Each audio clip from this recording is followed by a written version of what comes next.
Michael Jordan के जीवन की कहानी जो आपकी जिंदगी बदल देगी। माइकल जॉर्डन का जन्म सन 1963 में ब्रुकलिन की झुग्गी झोपड़ियों में हुआ था। पिता मजदूरी करते थे। माइकल जॉर्डन का बचपन गरीबी और भेदभावपूर्ण वातावरण में गुजरा। जब माइकल जॉर्डन 13 वर्ष के थे तो उनके पिता ने उन्हें पुराना टी शर्ट दिया और पूछा, इस टी शर्ट की कीमत क्या होगी? जॉर्डन ने जवाब दिया, शायद $1। पिता ने फिर कहा, क्या तुम इसे $2 में बेच सकते हो? यदि तुम ऐसा कर पाते हो तो मैं समझूंगा कि तुमने अपने मम्मी और पापा की मदद की। जॉर्डन ने सिर हिलाया और बोला, मैं कोशिश करूंगा। जॉर्डन ने टी शर्ट को सावधानी से धोया और फिर धूप में सूखने के लिए डाल दिया। अगले दिन वो टी शर्ट को बेचने के लिए एक वेस्ट स्टेशन पर गया। वहां 6 घंटे से अधिक समय तक बेचने की कोशिश की। अंत में जॉर्डन टी शर्ट बेचने में कामयाब रहा। अब उसने $2 लिए और घर भाग गया। उसके बाद हर दिन वह इस्तेमाल किए गए कपड़ों की तलाश करता था, फिर भीड़ में निकल जाता था और बेच देता था। 10 दिन से अधिक समय बीतने पर उनके पिता ने उन्हें एक बार फिर से इस्तेमाल किया हुआ कपड़ा दिया और कहा, तुम्हें क्या लगता है कि इन कपड़ों को $20 तक कैसे बेचा जाए? जॉर्डन ने कहा, यह कैसे संभव है? यह कपड़ा तो केवल $2 लायक है। उसके पिता ने फिर से प्रेरित करते हुए कहा, तुम एक बार आजमा कर क्यों नहीं देखते? कुछ न कुछ रास्ता तो होना ही चाहिए। आखिर में माइकल जॉर्डन को एक आइडिया आया। उसने अपने चचेरे भाई से उस कपड़े पर डोनाल्ड डक और शरारती मिकी माउस का फोटो बनवा लिया। फिर उसने एक अमीर बच्चों के स्कूल में इसे बेचने की कोशिश की।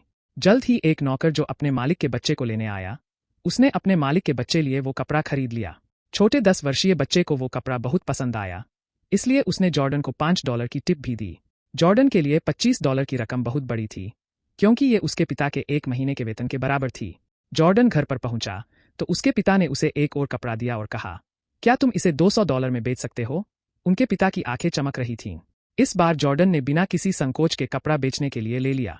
2 महीने बाद लोकप्रिय फिल्म चार्ली एंजल्स की अभिनेत्री फराह फॉसेट न्यूयॉर्क में एक प्रोमो करने के लिए आईं। प्रेस कॉन्फ्रेंस के बाद जॉर्डन ने फराह फॉकेट के पास पहुंचने के लिए सुरक्षा घेरे को तोड़ दिया और साथ लाए कपड़े पर उनका ऑटोग्राफ मांगा। जब फॉकेट ने एक मासूम बच्चे को अपना ऑटोग्राफ मांगते देखा तो उसने खुशी खुशी कपड़े पर अपने हस्ताक्षर किए। जॉर्डन जोश में चिल्ला रहा था, इस पर फराह फॉकेट ने ऑटोग्राफ दिया है, इसे मैं $200 में बेच रहा हूं।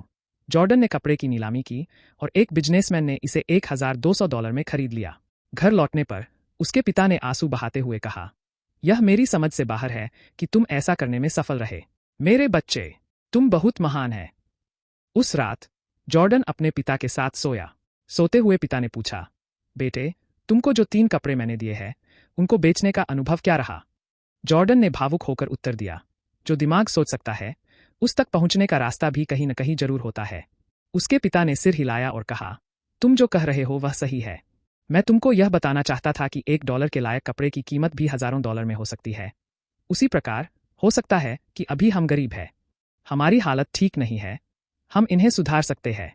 यह इस बात पर निर्भर करता है कि हम उन क्षमताओं का उपयोग कैसे करते हैं जो हम में से हर एक इंसान में मौजूद है। जॉर्डन के दिमाग में तुरंत एक नया सूरज उगा। उसने सोचा कि 1 सेकेंड है एंड कपड़ों को भी अपग्रेड किया जा सकता है, तो क्या मेरे पास खुद को कमजोर रखने का कोई कारण है? तब से किसी भी मामले में माइकल जॉर्डन को लगता है कि उनका भविष्य खूबसूरत और आशावान है। उन्होंने अपनी क्षमता का भरपूर सम्मान किया। वह दुनिया के सर्वश्रेष्ठ बास्केटबॉल खिलाड़ियों में से एक बन गए और सबसे अमीर एथलीटों में से एक बन गए। कहानी कैसी लगी हमें कमेंट के द्वारा जरूर बताएं।